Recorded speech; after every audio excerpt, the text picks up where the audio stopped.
Hello, good day. So, still we are on our government accounting records. This is still a continuation, but this time we are part 3 so that it would be easier for us to understand each government accounting record. So, let's proceed. This is a continuation of our first two videos about government accounting records. So, our learning objectives would still be the same: to be able to know the different government forms and report, to be able to define each government forms and report, to be able to differentiate budget records and accounting records, and to be able to identify how each document look like. So let's go. So, inventory and inspection report for unserviceable report property. So meaning these are inspections or inventory and inspection reports for those that are marked for disposal. So the government could dispose property I, in accordance with the COA rulings. So it could be, if these are still can be used by other, it could be donated.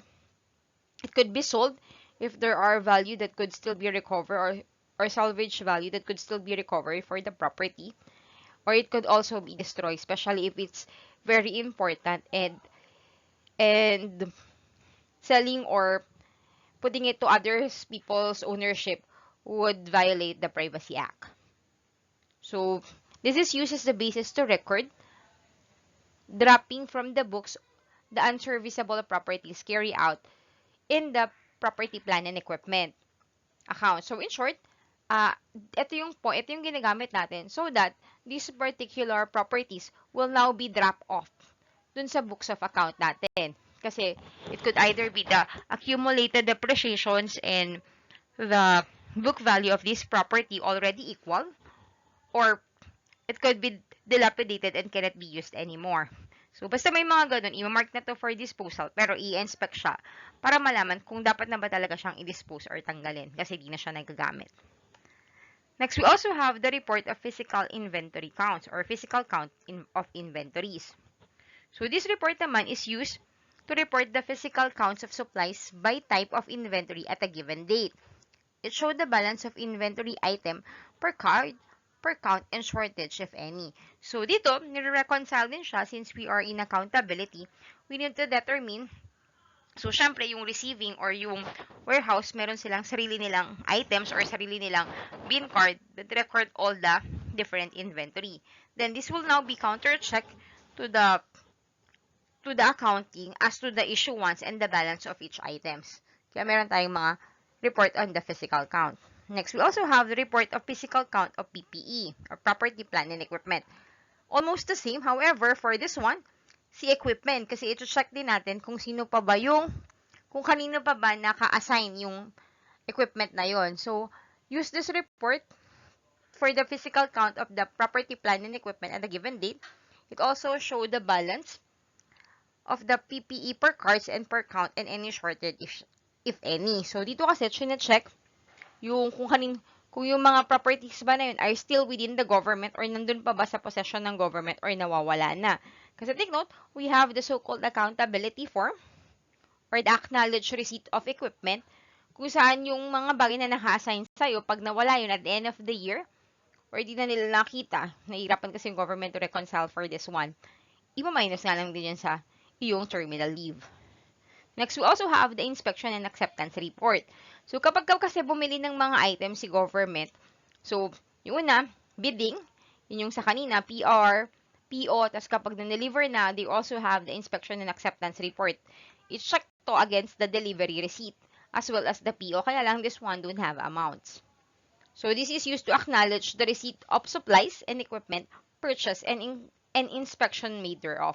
So, para malaman kung lahat ba ng delivery kompleto na. Next, we also have the report of accountability for accountable forms. Yung accountable forms kasi ng government, medyo strenuous kasi ito yung mga pre-numbered, tsaka iba rin yung disposal, usually sinisira or binabaon, this one. So, this is prepared by the accountable officer to report movement and status of accountable form in his possession, and the accountable forms include with or without face value. Kasi diba yung accountable form kasi, yung iba may face value. Halimbawa, yung mga postage stamps. So, may value kasi kung magkano yung bawat isang postage stamps. Or yung mga official receipts naman na chronological yung number, so wala siyang value. Tsaka yung mga checks. Okay? So, ito yung itsura ng ating inspection or inventory for inspection of unserviceable vehicle. So, anong period, yung agency, sino ba yung accountable officer, designation, tsaka kung anong station niya. Kasi normally, banded din sila. So, anong articles or meaning anong klaseng PPE yun? Ilan? Magkano yung unit cost? Magkano yung total cost? Ano yung property number? Kailan siya na-acquired? Gano'n na karami yung service niya? And then, we also have the so-called accumulated depreciations. Para malaman kung ano yung mode of disposition. It could be a donation. It could be transfer of ownership to other government agency. It could be sold. Or it could be destroyed. Yung mga ganon. So, nakalagay din siya. Tsaka kung magkano na yung appraised value niya, magkano ba siya nabenta in case nabenta. Tsaka yung OR number. Then, meron din siyang mga inspections nakalagay na ini-inspect niya to in this position pursuant to PD 1445. Sino yung nag-inspect? Tapos, ano yung in-inspect? At saka yung nag-witness. Okay? So, yung itsura niya. So, for the report on the physical count, ito naman itsura niya. You have the anong klaseng inventory item yon? Sino yung accountable, designated official, tsaka assumption date nung accountable. Article, description, stock number, unit of measure.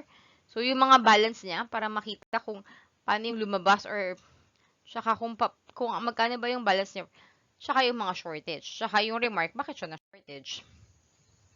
Next, we also have the physical count of PPE. Kung mapapansin mo, halos pareho siya nung ating inventory. Okay?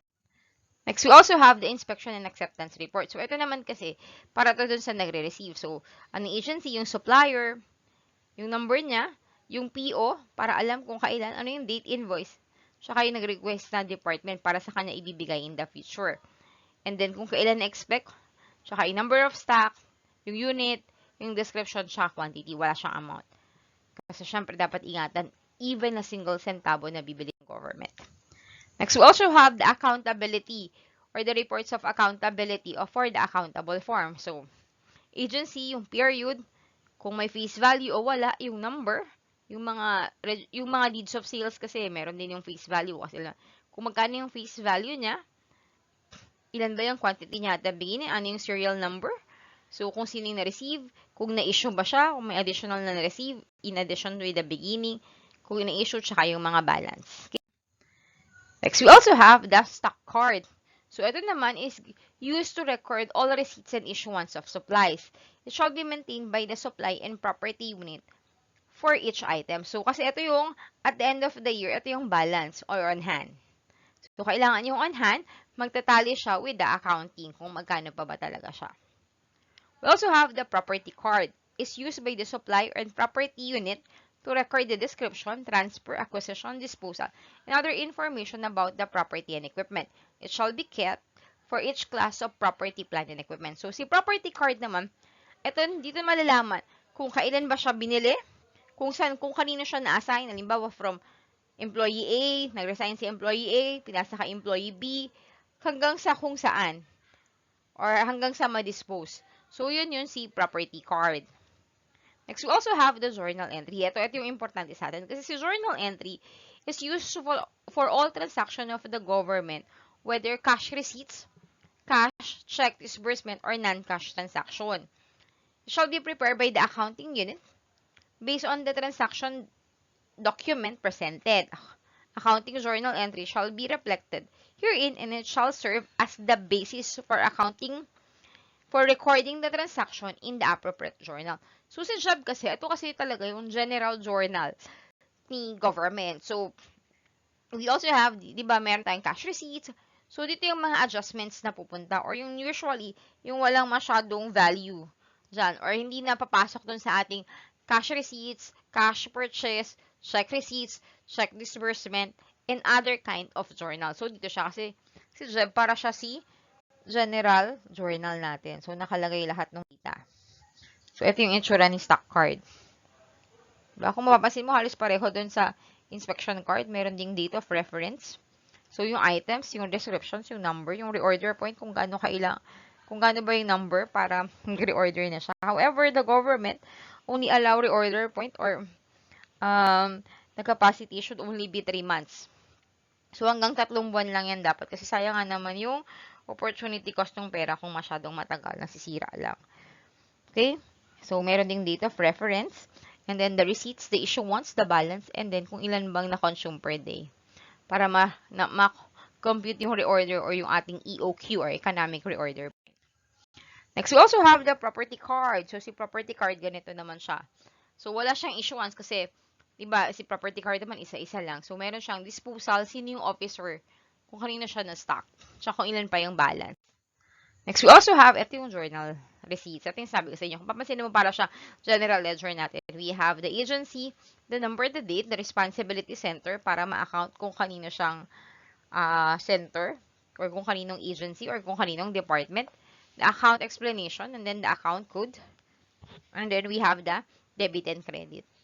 So, mapapansin mo, it's really look like a general journal. Okay? So, that's it for all accounting records and accounting documents. You could barely identify which one is for the accounting and which one is for the budget. So, and also with the custodians. So, if you like my video, please help me reach out more people by hitting the subscribe button below. And God bless you. Stay safe as the COVID incidents get a little bit higher. And if you have questions, just comment it below. For my student, please use our GC so that I would be able to clarify all your questions.